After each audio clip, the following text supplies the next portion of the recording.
Ang rami kong tinanggal na listahan dahil maraming kalokohan. Meron din isang congressman na humingi sa akin ng maraming allocation at hindi ko pinagbigyan ng isda. At ang pangalan nun, Saldico.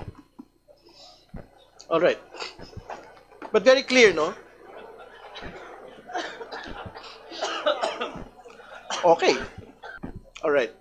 Sige po, you mentioned Congressman Zaldico. So, do you have more information about that? Sabi ko lang, we were being forced at that time to give him 3,000 containers of fish, which I did not agree. Well, very important that you mentioned being forced, no? What do you mean by being forced, actually? Well, pinipilit na kami mag-issue ng import permit while we already have a formula. You're done. Magandang araw po sa Department of Agriculture. Gusto natin pag-usapan ho yung galunggong importation. Who is competent to speak on the matter? Secretary Chula Ruel, magandang hapon po. Isa po doon sa mga mahalagang usapin, sa usapin po ng importation ng galunggong, yung pong sinasabi ng ibang mga tao na despite importing galunggong last year, we had not been able to influence the prices towards making it lower, no? Is it correct? Mr. Chair, basically last year, bumaba naman ng konti. We have the data to prove na bumaba naman ng konti, but not as much as we expected, but not as much as we want. So this year, ang plano natin is, kasi ang proseso ho kasi, Mr. Chair, is meron recommendation yung tinatawag na National Pharmacy, which is para sa Certificate of Necessity. Ang recommendation nga ng National Pharmacy, if I'm not mistaken, is only 25,000 tons ang import natin during off-season, which I really believe kulang. Ang request ko is 45,000 tons. So ang ginawa ko lang, to be on the safe side, dahil yan ang opinion ng mga groups, no, na stakeholders, I went in between 25 and 45, so naging 35. Which nagdagdag pa ako ng 3,000 dahil naubos na yung imported by mid of December. This year, so para hindi magkaroon ng magkakamali, ginawa ko ng 55,000 tons kahit na 35,000 lang ang kanilang nirekomenda para make sure na bumaba ito. So for the record po, Mr. Secretary, ano po yung percentage ng pagbaba ng drop po from after importation? Sinabi niyo medyo maliit lang ho yung impact eh. So is it like maybe 5% lang? So is that percentage drop an acceptable drop or Unacceptable, Mr. it is an unacceptable? So okay, thank you for that response. And ngayon po, lalakihan niyo na po. Tama po ba? Yes, we will increase the volume and make sure na hindi i-hoard yung allocation nila. Kasi ang nangyayari din last year, even sa onions, na nabigyan ng allocation, tapos siniipit din nila yung pagdating eh. So ngayon, minomodify natin lahat na pag nagbigay ng allocation, mayroon tinatawag na must arrive date. Okay. Para lang buwan-buwan yung deficit ay mapuno or mas mahigit pa para bumaba. So, ngayon po pag-usapan natin, Mr. Secretary, paano po ba yung proseso of getting the allocations for importers? Paano po nade-determine which importer will get this?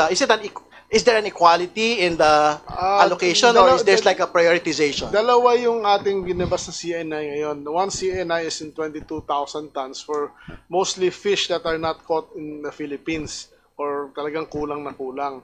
Yan 22,000 tons niya, free for all yan. Anybody can avail. Walang listahan dumadaan sa opisina ko or whatever, no, na ni-review. Whoever applies, binibigyan lang ng parang 3 containers per application. Pag na-consume mo, tsaka ka maging kumuha ulit. No? Yung sa CNI na 259 tinatawag mo yun, FAO 259 system, ang 80% of the fish, 80% of the 55,000 is depende yan sa ilan ang nailand mo sa Pilipinas na huli mo at naibenta mo sa merkado. So it is performance-based. So yung 20% yan will be divided among the fish brokers or fish traders association. Okay, so Equally. All right. So pag-usapan ho natin ngayon yung importation for September 2024 ng galunggong. Last year? Sorry. September 2024, yes.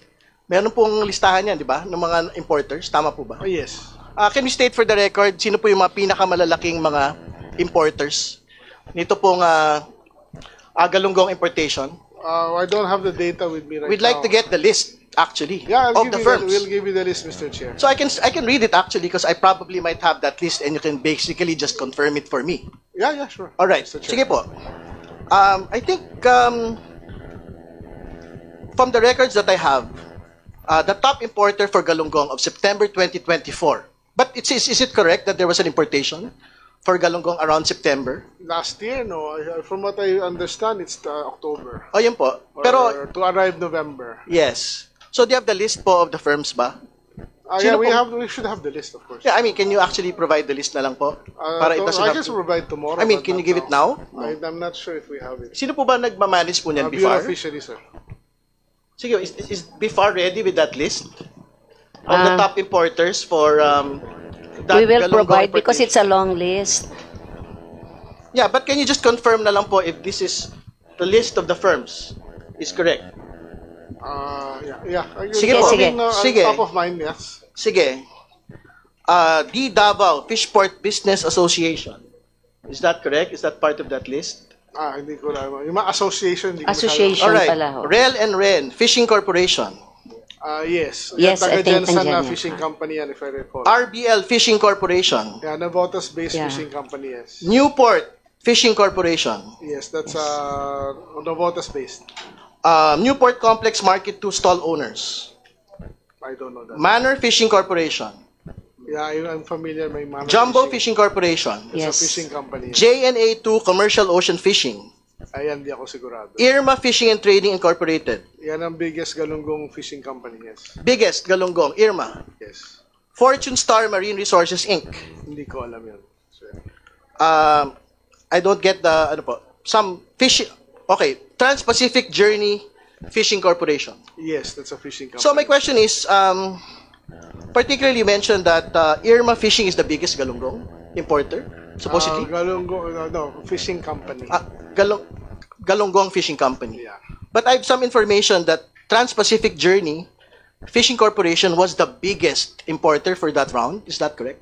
Yes, because they are the biggest fishing company in terms of total volume of fish landed, not only galunggong. Kasi ang Trans-Pacific Journey is tuna and galunggong eh. Ang Irma is only galunggong. Mas maliit yung catch nila eh. So that would explain why they got the biggest allocation. Is that correct? It's not about galunggong. It's not species specific. It's about total volume of seafoods landed. All right. Can you state for the record who are the owners of this TPJ? The family of the Tiangcos. Mr. Chair. Congressman Toby Tiangco.